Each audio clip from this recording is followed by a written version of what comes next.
Morning, peeps. I'm back. Just been for a run. It wasn't minus degrees for a change. It's springtime here now. Birds are chirping and the cat's up to no good.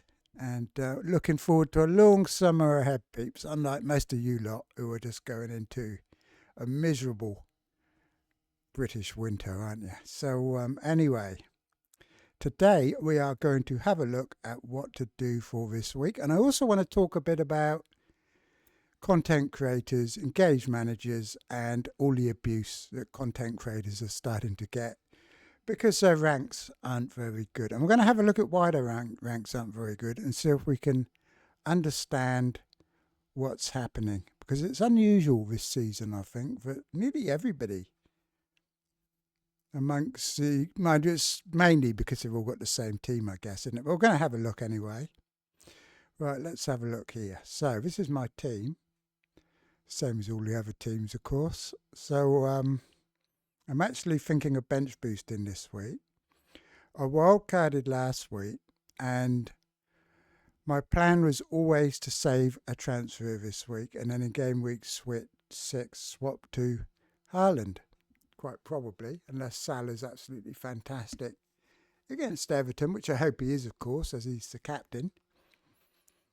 But that was always the original plan. And for once, I haven't got a single yellow flag. I'm tempting fate, of course, because there's Champions League on. Arsenal have just played. I think Gyökeres came through okay. Arsenal won 2-0. The Martinelli and Trossard show, wasn't it, as usual? They do that a lot, don't they? But you can never actually pick them for FPL. That's the problem. But is it going to tempt Arteta to do some rotation at the weekend? Gyökeres wasn't fantastic. They're playing Man City. Could they go in with a false 9 against Man City? It's unlikely, I think. I mean, I guess it's good that Gyökeres did come off, isn't it, in a way? Because it probably does mean he is going to start. It's the trouble when you bench boost. You need everybody to turn up. So I'm going to have to pay attention to Reinders in the Champions League. Virgil van Dijk, Wirtz, Salah. So there's a long way to go yet before I can confidently say that I can play a bench boost. Anyway, any transfers this week, I think, none would make sense. There's only one that would make sense, I think, and that would be Wirtz to Semenyo. It would make sense because Wirtz is going to fall in price. However, in terms of fixture, I think Wirtz is equally as good as Semenyo this week, possibly better. So I've got a plan for next week, and that plan is going to be stuck to because I knew that somebody would be a problem or a perceived problem, and I was determined I'm not going to make a transfer. So I'm definitely not making one this week. Game week 6, on the other hand, full of possibilities. You take out Mateta, bring in Haaland. Take out Salah, bring in somebody like, who shall I bring in? And you know what I was going to say, Semenyo, but it's not. It's possibly Ndai next week.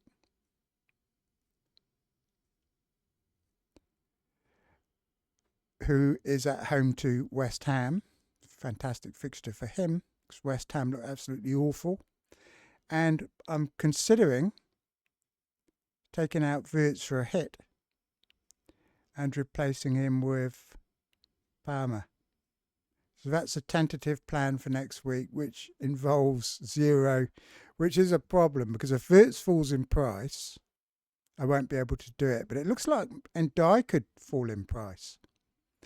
But if I can't do it, then instead of Ndai, I will possibly just get Paquetá, who's in the same fixture. So one of those two will be coming in. That's if Palmer looks really good at the weekend and against Bayern Munich. If I'm convinced that the old Palmer's back, I might well take a hit. Otherwise, I will just keep Wirtz, and maybe then I will get Semenyo instead of Ndai.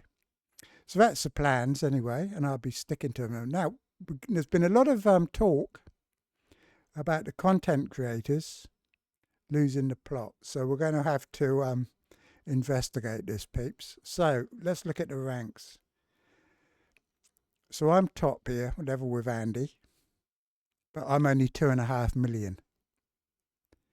We go to the other end, and let's have a look. We've got Wag down the bottom, who isn't a content creator, is only here because she has a very unique way of playing the game, which is to never include Haaland. I was going to kick her out this week, but next week, of course, everyone in this league is going to own Haaland, and she's going to be the only one who doesn't, apart from General. So I might actually keep her in. So let's see. We got Prayers down here at 7 million. Bakar, 6.5 million. As 6.5 million. Ben Krellin, who's considered to be, one of the top 5 probably players in the world, 6.5 million. FPL General 6.5, who's using a different strategy with no Salah or Haaland, and is still keeping up with them. We've got Mark Sevens, who I think has had 4 top 1,000 finishes. Harry, who's had multiple top 5, top 10k finishes. He's at 5 million. Late Riser's had a few top 1k finishes. He's 5 million. Fabio was top of the Hall of Fame for a few years, 2.5 million. Joe, multiple top 10Ks. Andy, multiple top 10Ks. And myself, 4 top 1Ks. So all these managers are either very good players or very good presenters, like Az. So they're all tip-top managers. Az is obviously a very good player himself as well. He's had multiple top 10k finishes. I wasn't trying to imply that Az isn't a good player, peeps. So everyone here is a very good player, and we've all got a terrible rank. So the question is, why? Have the managers here changed something in the way that they play to suggest that this season they're not going to have a very good rank? The game's changed, the rules have changed.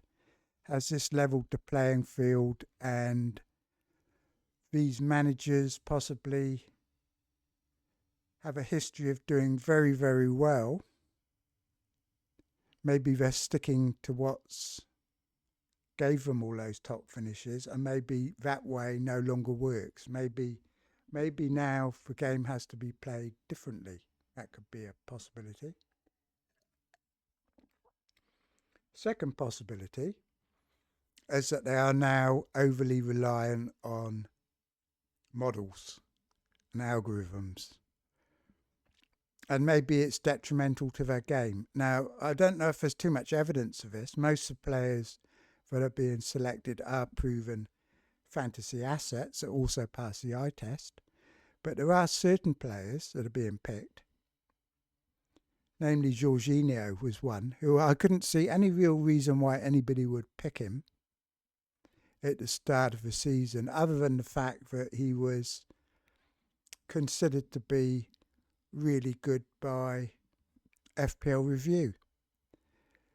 And there's a few other players as well. I don't know if anyone's got him anymore. Tielemans is another player who's got no history of being a good FPL asset, yet for some reason was top of Solio's algorithm in the price range. He was considered to be better than Semenyo and a whole load of players in higher price players. I don't know if Tielemans is actually in here. Let's go to the back page. Got one Strand Larsen. I don't know if anybody owns Tielemans here. Somebody does. I think it's Bakar possibly, or one of those. One of the algorithm managers. But are the managers now overly reliant on the models? I think if they're choosing players like Tielemans, there's a possibility that they are. I've always said that models can make bad managers good, but great managers worse, because that magic spark that all these guys had at some point is possibly being extinguished by over relying on these models. It's a possibility.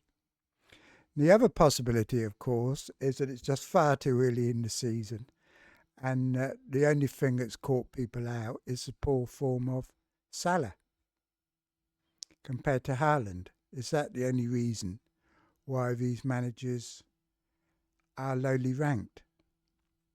And it's quite possible. It's quite possible that that is the only reason, because if we look at it logically, Salah last season broke the record for the most points scored. For the last 6 or 7 seasons, he's been the top player. He's got a fantastic record. So it made sense to begin the season with him. Why wouldn't you? It was obviously a risk not to. I mean, you could say he's older or whatever, but unless you had evidence that he had declined, he was obviously the best player to start with. I don't think you can deny it. People will say it's rubbish, because with hindsight, people with hindsight are never wrong, are they?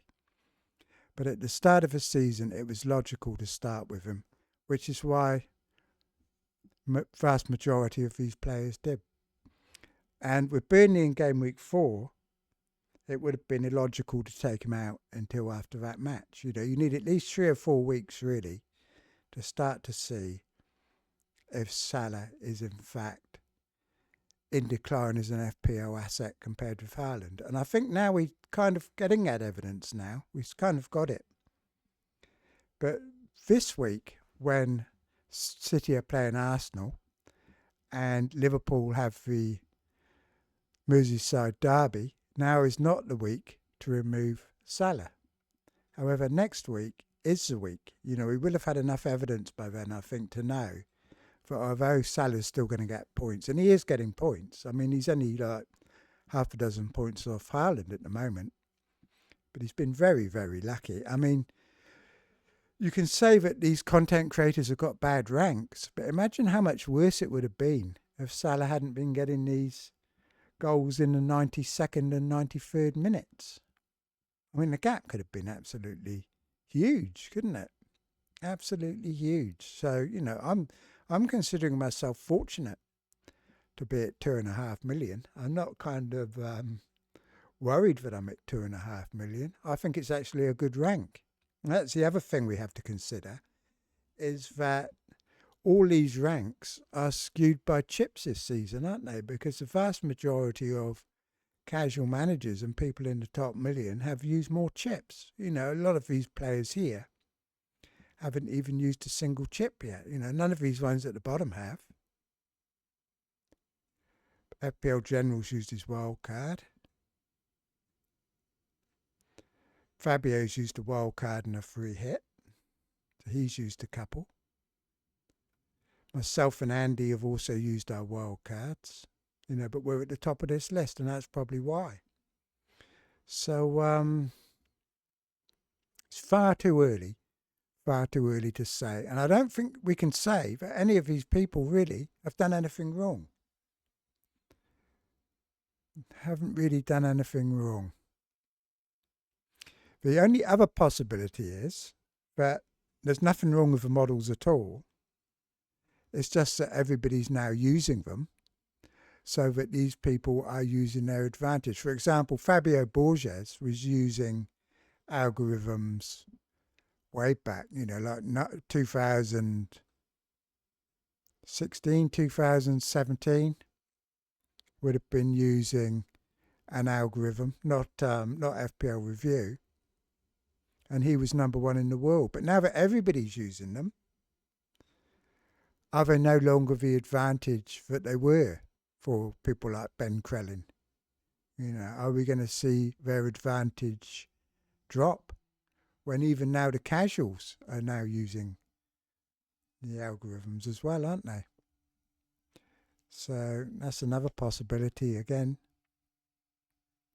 But I think it's far too early to be criticising people when, like, they literally haven't done anything wrong. I haven't really seen any mistakes whatsoever. I mean, people have taken hits. Like Prayers took out Strand Larsen, who was injured, for Gyökeres, and took out Pedro Porro for Senesi, and it like cost him points. But you can't say that was a mistake. It's advanced his team forward, means that he doesn't have to use a chip, and all of his players are good. I mean, Reinders could have easily had 15 or 16 points this week.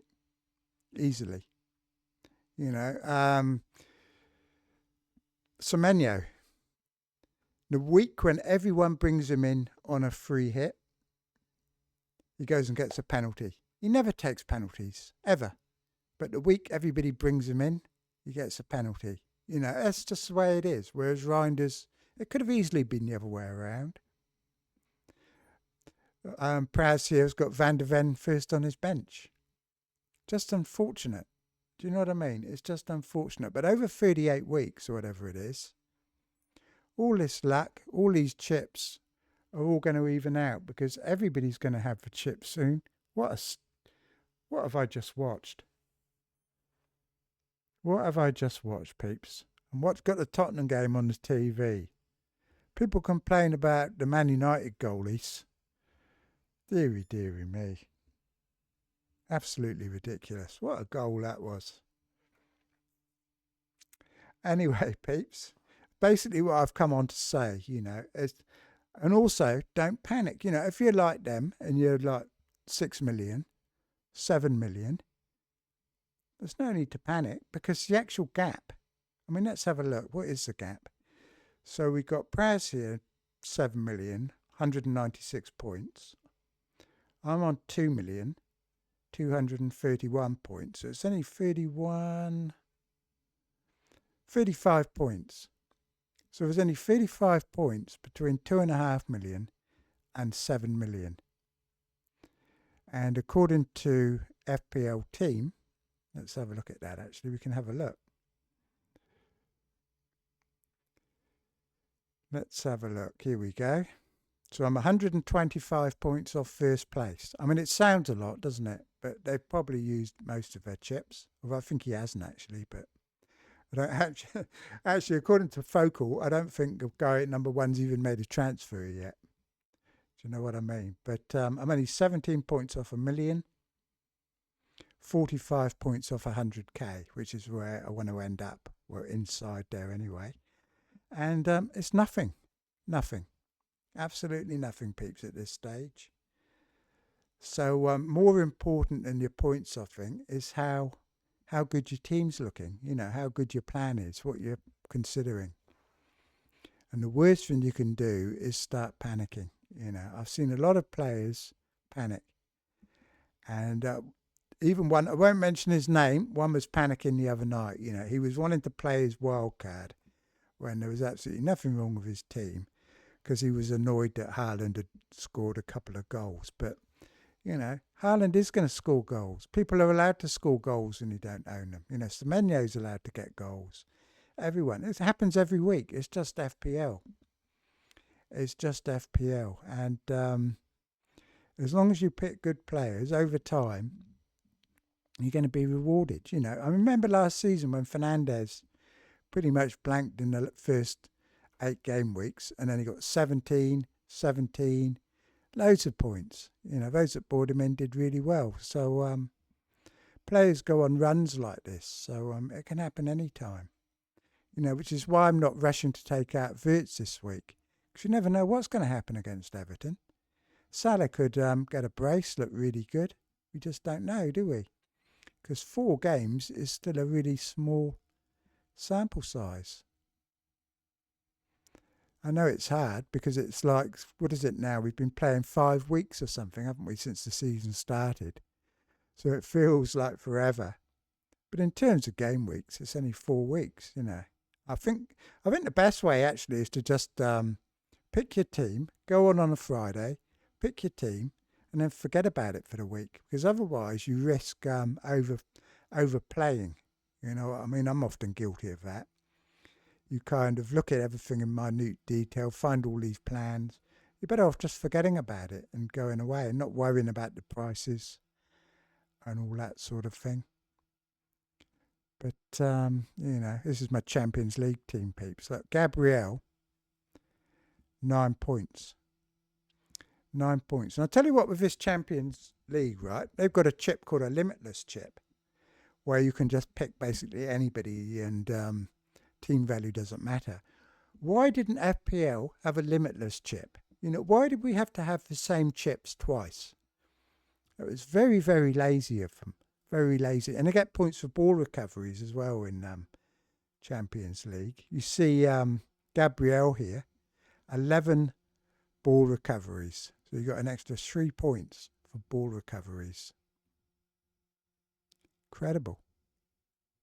I do like the system in the Champions League. Like after the games today, you can actually manually take players out. So if Otamendi only gets 1 point, I can take him out and bring in one of my subs. So it's a bit more proactive than FPL. You can actually use your bench, you know, like a proper manager can. You know, you can take a player off, bring another player on.